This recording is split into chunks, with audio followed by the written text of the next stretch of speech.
वर्ग 10वा विषय English unit 1 अ teenager's prayer part second यामध्ये आपलं स्वागत. पहिल्या व्हिडिओमध्ये आपण काय शिकलो याची उजळणी अवघ्या एका मिनिटामध्ये पाहूया. ॲक्टिव्हिटी सेकंड मध्ये आपण ॲपॉस्ट्रॉफी हा फिगर ऑफ स्पीच काय आहे हे पाहिलं व त्यावरील काही उदाहरणे सुद्धा अभ्यासली.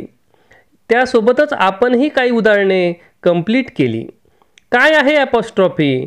Apostrophe is a figure of speech where an abstract is addressed. Abstract म्हणजे अमूर्त वस्तू, अमूर्त गोष्ट, अमूर्त काहीही. या अलंकारात काही अमूर्त गोष्टींना उद्देशून बोललं जातं हे आपण शिकलो. त्यानंतर अ टीनेजर्स प्रेयरमध्ये आपण शिकलो की there are 5 stanzas and in every stanza a teenager prays to God to help him to choose the road of life which will lead to the success. त्यानंतर आपण पेज नंबर 3 वरील काही प्रश्नांची उत्तरे सुद्धा पाहिली. त्यानंतर आता आपण पाहणार आहोत इंग्लिश वर्कशॉप. यामध्ये आपण टोटल 9 ॲक्टिव्हिटीज पूर्ण करणार आहोत. चला बघूया आता एक एक ॲक्टिव्हिटीज. पहिली activity number 1. Choose the correct alternative and complete the given sentences. A. According to the poet, what are brought by each new day? New beginnings, new endings. Answer is new beginnings. B. We must decide to take the road which leads to great distress, great success. आपल्याला road निवडायचा आहे great success. The poet prays to the Lord to help him stand for what is might right. Right. Answer is right. D. The poet wants to see that his teenage years have been the years of his life. Worst, best, best. Answer is best. सर्वात चांगले years, best years.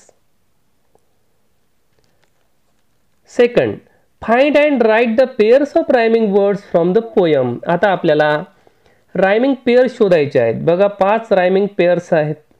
पहिली make take, success distress, see me, way day आणि 5वी पण आहे C मी.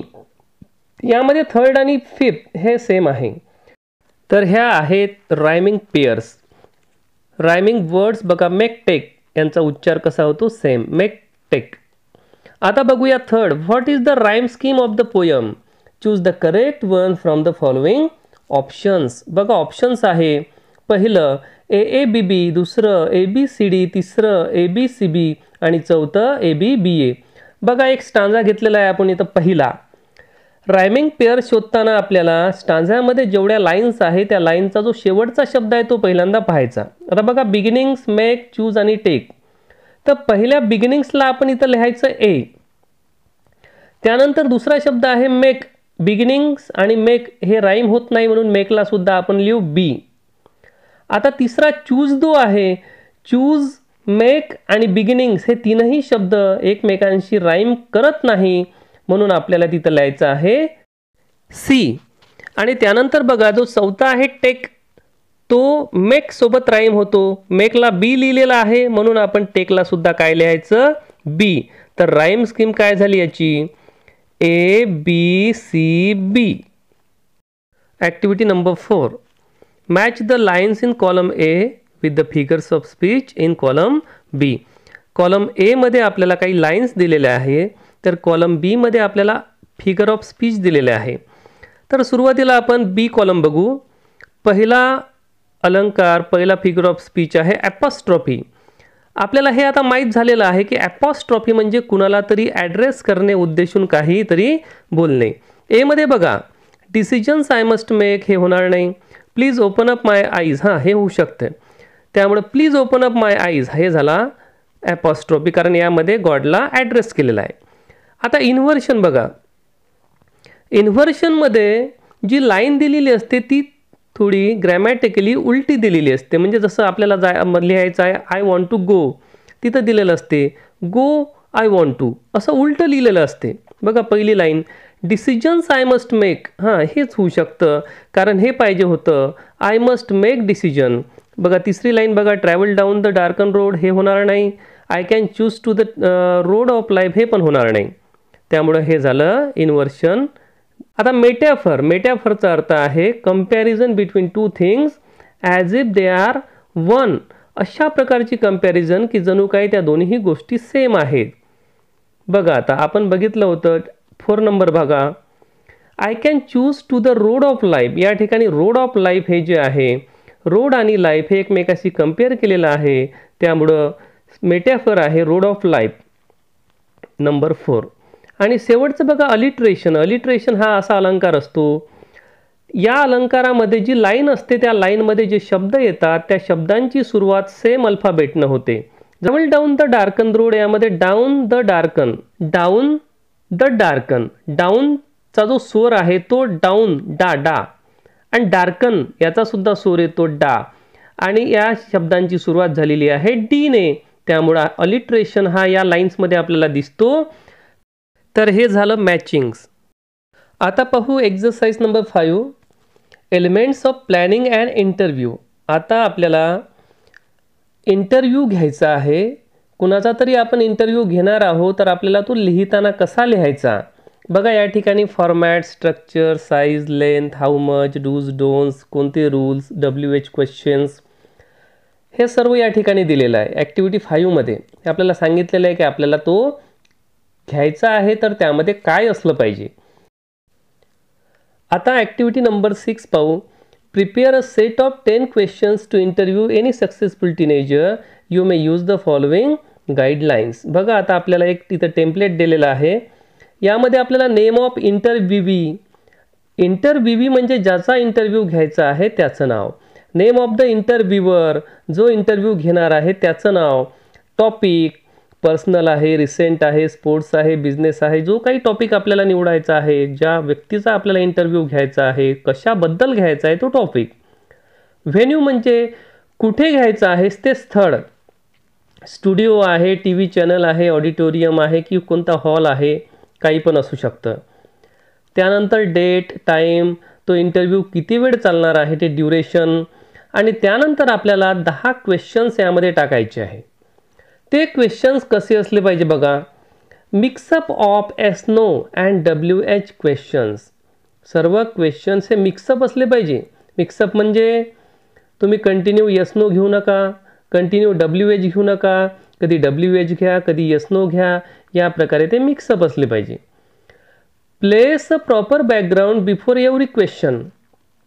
आता जेव्हा आपण त्याला प्रश्न विचारतो इंटरव्ह्यूला, त्या वेळेला आपल्याला प्रश्न विचारण्या अगोदर काहीतरी बॅकग्राऊंड पण ठेवायचं आहे. बॅकग्राऊंड म्हणजे काय, प्रश्न विचारण्यापूर्वी त्याला काहीतरी माहिती विचारावी लागेल, काहीतरी आपल्याला सांगावं लागेल त्याच्या कुठल्या ॲक्टिव्हिटीबद्दल, त्यानंतर आपल्याला त्याला प्रश्न विचारावा लागेल. Conversation should sound like a real interview.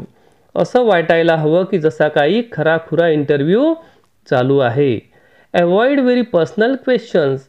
वैयक्तिक स्वरूपाचे, खाजगी स्वरूपाचे, वैयक्तिक जीवनाशी संबंधित प्रश्न आपण विचारायला नको. Avoid very casual and cheap. किरकोळ, चिल्लर स्वरूपाचे, फालतूचे अँड वल्गर क्वेश्चन्स आपण बिलकुल विचारायला नको. अश्लील असले कुठले प्रश्न त्या व्यक्तीला आपण विचारायला नको. तर हे झाले काही नियम. तर आता बघूया आपण या ठिकाणी 10 क्वेश्चन्स तयार केलेले आहे. बघूया आपण कसे ते क्वेश्चन्स तयार केलेले आहे. आणि आपला जो इंटरव्ह्यू आहे तो स्पोर्ट्समधला आहे.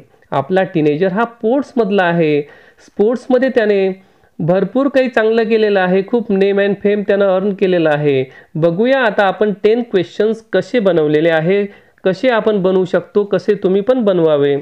चला बघूया एक एक क्वेश्चन. पहिला क्वेश्चन आहे, how do you feel after winning championship. असं गृहीत धरलेलं आहे आपण की त्यानं कुठली तरी चॅम्पियनशिप विन केलेली आहे, म्हणून आपण त्याला पहिला प्रश्न विचारला की हाऊ डू यू फील, तुम्हाला कसं वाटतं, तुला कसं वाटतं, तू जी कॉम्पिटिशन जिंकलेली आहे चॅम्पियनशिप, त्यानंतर तुला कसं वाटतं. Second question, what is your inspiration, तुझी प्रेरणा काय आहे. तिसरा प्रश्न आहे आपला, beside your parent and teachers who else did support you to become a sportsman. बघा, दुसरा जो प्रश्न होता की हू इज युअर इन्स्पिरेशन, त्यामध्ये तो सांगू शकतो की माझं इन्स्पिरेशन माझे टीचर्स आहे, माझे पॅरेंट आहे. म्हणून आपण त्याला गृहीत धरून तिसरा प्रश्न विचारलेला आहे की बिसाइड युअर पॅरेंट म्हणजे तुझ्या आई वडिलांशिवाय आणि टीचरशिवाय तुझं दुसरं कोण असं आहे की ज्याने तुला सपोर्ट केला. चौथा प्रश्न, why didn't you choose educational field rather than sports. तुम्ही एज्युकेशनल फील्ड का नाही निवडलं, तुम्ही स्पोर्ट्समॅन कसे काय झाले, तुम्हाला असं नाही वाटलं का की एज्युकेशनमध्येच आपण काहीतरी करिअर करावं. तर हा त्या प्रश्नाचा उद्देश. पाचवा प्रश्न, यामध्ये आपण आता एस नो टाईपचा क्वेश्चन विचारला. Were you unhappy with your last match performance. तर त्या प्रश्नाचं उत्तर तो येस किंवा नो देईल. सहावा प्रश्न, what are essential factors to sustain your performance. या प्रश्नाचा उद्देश आहे की असे कोणते इसेन्शियल फॅक्टर्स आहे की जे तुमचा परफॉर्मन्स सस्टेन ठेवतात, टिकून ठेवतात. आणि या प्रश्नाचा उद्देश असा आहे की हा इंटरव्ह्यू जे लोक पाहत आहे त्या लोकांसाठी काहीतरी प्रेरणा मिळावी, काही त्यांना टिप्स मिळाव्या, ह्यासाठी आपण हा प्रश्न विचारावा. प्रश्न सातवा, people say you are arrogant, is it true. लोक म्हणतात की तू उद्धट आहे, काय हे खरं आहे. तर हा झाला प्रश्न यस नो टाईपचा. त्यानंतर प्रश्न आठवा, how do you react when others criticise you. नववा प्रश्न, when is your next tournament किंवा where is your next tournament. तुझी आता पुढची टुर्नामेंट कुठे आहे, कधी आहे, असं आपण विचारू शकतो. आणि 10वा प्रश्न, what message would you leave for your followers. तू तुझ्या फॉलोअर्ससाठी, तुझ्या चाहत्यांसाठी काय मेसेज देऊ इच्छितो. तर अशा प्रकारे आपण कुणाचा तरी इंटरव्ह्यू घेताना सगळी परिस्थिती पाहून यस नो आणि WH या सगळ्या प्रश्नांची त्यामध्ये मिक्सअप करून आपण एक चांगला इंटरव्ह्यू कंडक्ट करू शकतो. एक चांगल्या इंटरव्ह्यूचा फॉर्मॅट आपण बनवू शकतो. Activity number 7, read the poem, write and appreciation of the poem in about 12 to 15 sentences with the help of the following points. आता आपल्याला या कवितेचं ॲप्रिशिएशन लिहायचं आहे आणि हे ॲप्रिशिएशन अतिशय महत्त्वाचं आहे. पेपर्समध्ये, एक्झाम्समध्ये हे 10 मार्काला विचारलं जातं. बघा आता कसं असतं ॲप्रिशिएशन. या ठिकाणी आपल्याला एक पॉईंट्स दिलेले असतात, ते पॉईंट्स आपल्याला पूर्ण फिलअप करायचे आहे. पहिला पॉईंट आहे टायटल. कशाचं टायटल, या पोयमचं टायटल. तिथं नाव लिहायचं, फक्त पूर्ण वाक्यात लिहिण्याचा प्रयत्न करायचा. The title of the poem is a teenager's prayer. झालं title. Poet, the name of the poet is जेमॉर्स.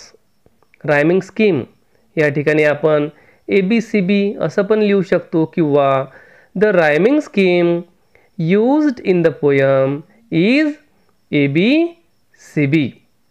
Favourite line, my favourite line is please open up my eyes dear Lord that I might clearly see. दुसरी पण आपण line या ठिकाणी घेऊ शकतो. कोणतीही line आपण घेतली तरी काही फरक पडत नाही, कारण आपल्याला कोणतीही लाईन फेवरेट असू शकते. चला बघूया थीम आणि central idea of the poem काय आहे. A teenager praise the god to seek god's bless and company. God should be with him for ever and also show him the right path of life so that he could experience best moments of life without losing his morality. तर अशी आहे central theme की देवाने त्याच्यासोबत राहावं, त्याला चांगला मार्ग दाखवावा आणि त्या मार्गावरून त्याला यशही मिळावं आणि त्याचं कुठलंही नैतिक अधपतनसुद्धा होऊ नये. फिगर ऑफ स्पीच, अलंकार. या कवितेमध्ये आपण पाहिलेले आहे की ॲपॉस्ट्रॉफी, मेटॅफर, अलिट्रेशन आणि इन्व्हर्शन मागच्या एक्झरसाइजमध्ये आपण पाहिलेलेच आहे.